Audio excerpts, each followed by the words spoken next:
ഇന്ന് വൈകുന്നേരം കഴിക്കാൻ പറ്റിയൊരു ഈവനിങ് സ്നാക്സിൻ്റെ റെസിപ്പിയാണ്. അപ്പോൾ ഞാനൊരു 4 നേന്ത്രപ്പഴം എടുത്തിട്ടുണ്ട്. അത് നമുക്ക് കഷ്ണങ്ങളാക്കി ആവിയിൽ വെച്ച് പുഴുങ്ങിയെടുക്കാം.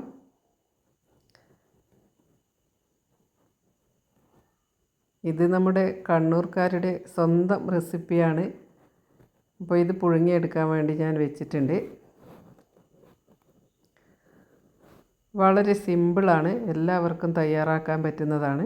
അപ്പോൾ നമ്മുടെ പഴം ആവിയൊക്കെ കയറ്റി വെന്ത് വന്നിട്ടുണ്ട്. ഇനി അതൊരു പാത്രത്തിലേക്ക് കോരിയെടുത്ത് വയ്ക്കാം. ഇനി ഇതിൻ്റെ തൊലി കളഞ്ഞ് നമുക്കെടുക്കാം. നല്ല ചൂടുണ്ട്, അതുകൊണ്ട് തന്നെ കൈ പൊള്ളുന്നത് പോലെയുണ്ട്. ഏതായാലും ഞാൻ ബാക്കി എല്ലാത്തിൻ്റെയും തൊലിയൊക്കെ കളഞ്ഞെടുത്തിട്ടുണ്ട്.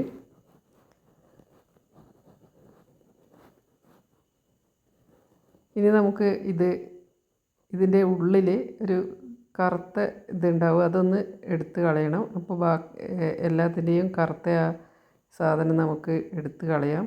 ഈ പഴത്തിൻ്റെ ഉള്ളിലുണ്ടാകുന്നതിൻ്റെ അരിയാണിത്. അപ്പോൾ ഇതെല്ലാം ക്ലീൻ ചെയ്ത് വൃത്തിയാക്കിയിട്ടുണ്ട്. ഇനി നമുക്കിതൊരു വേറൊരു പാത്രത്തിലേക്ക് ഇട്ട് കൊടുത്തിട്ട് നന്നായി ഒന്ന് ഉടച്ചെടുക്കണം.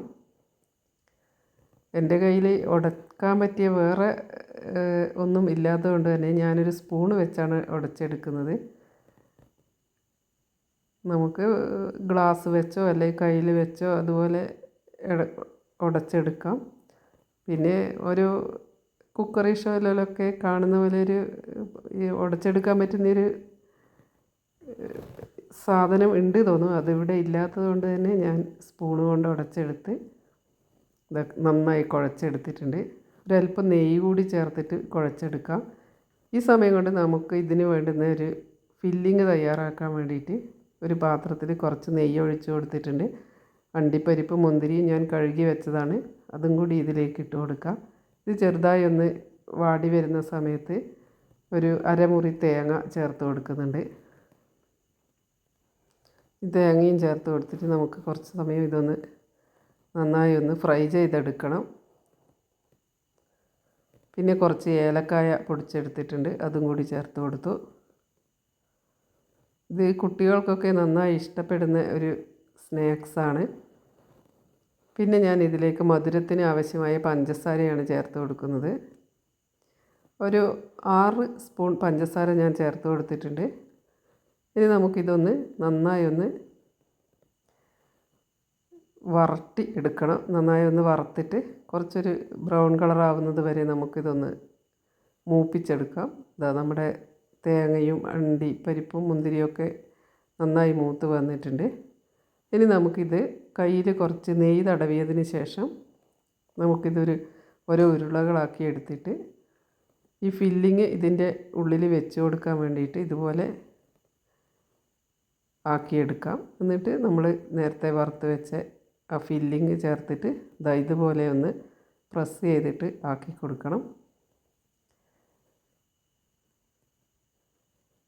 നമ്മൾ ആവിയിൽ വേവിച്ച പഴമാണ്, പിന്നെ ഇതിൻ്റെ കൂടെ തേങ്ങയും, അങ്ങനെ നല്ല സ്വാദിഷ്ടമായ നല്ല ഹെൽത്തിയായ ഒരു ഫുഡും കൂടിയാണ്. ഇതിന് കണ്ണൂർ പറയുന്ന പേര് ഉന്നക്കായ എന്നാണ്. ഇത് ഈ നോമ്പ് സമയത്തൊക്കെ എല്ലാവരും തയ്യാറാക്കുന്നതാണ്. ഞാൻ ഇന്ന് കുറച്ച് പഴം കിട്ടിയ സമയത്ത് ഇതൊന്ന് ഉണ്ടാക്കി നോക്കാമെന്ന് വിചാരിച്ചു. അപ്പോൾ ഇതുപോലെ ഫില്ലിങ് നിറച്ചിട്ട് വേണം ഉണ്ടാക്കാൻ വേണ്ടിയിട്ട്. എല്ലാം ഞാൻ ഇതുപോലെ തയ്യാറാക്കി എടുത്തിട്ടുണ്ട്. ഇനി ഒരു ചീനച്ചട്ടി അടുപ്പത്ത് വെച്ച് ചൂടായ എണ്ണയിലേക്ക് നമുക്കിത് ഓരോന്നായി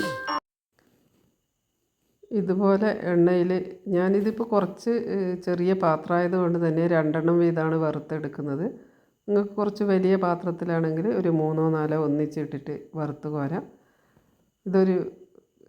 ഒരു ഭാഗം കുറച്ചൊരു ബ്രൗൺ കളറായതിന് ശേഷം മറുഭാഗം കൂടി തിരിച്ചിട്ട് കൊടുത്തിട്ടൊന്ന് വറുത്തെടുത്ത് കോരാം. ഇതിങ്ങനെ എണ്ണയിൽ വറുത്ത് കോരുന്ന സമയത്ത് ഇത് കുറച്ചും കൂടി സോഫ്റ്റായി വരും. അങ്ങനെ നല്ല സോഫ്റ്റാണ്. ചൂടോടെ വേണം ഇത് കഴിക്കാൻ. ചൂടോടെ കഴിക്കുമ്പോഴാണ് ഇതിൻ്റെ സ്വാദ് ഉണ്ടാകുന്നത്. അപ്പോൾ ഞാൻ ബാക്കിയുള്ള ആക്കി വെച്ച ഉന്നക്കായ എല്ലാം ഇതേപോലെ വറുത്ത് കോരുന്നുണ്ട്. കാണുന്നില്ലേ, ഇതുപോലെ ഒരു ബ്രൗൺ കളർ ആവുന്ന സമയത്താണ് കോരിയെടുക്കേണ്ടത്. ഇത് ചായയുടെ കൂടെ കഴിക്കാൻ പറ്റിയ നല്ലൊരു സ്നാക്സാണ്. എല്ലാവരും തയ്യാറാക്കി നോക്കണം. ഞാൻ ബാക്കിയൊക്കെ റെഡിയാക്കി എടുത്തിട്ടുണ്ട്. അടുത്ത് വേറൊരു വീഡിയോയുമായി വീണ്ടും വരാം.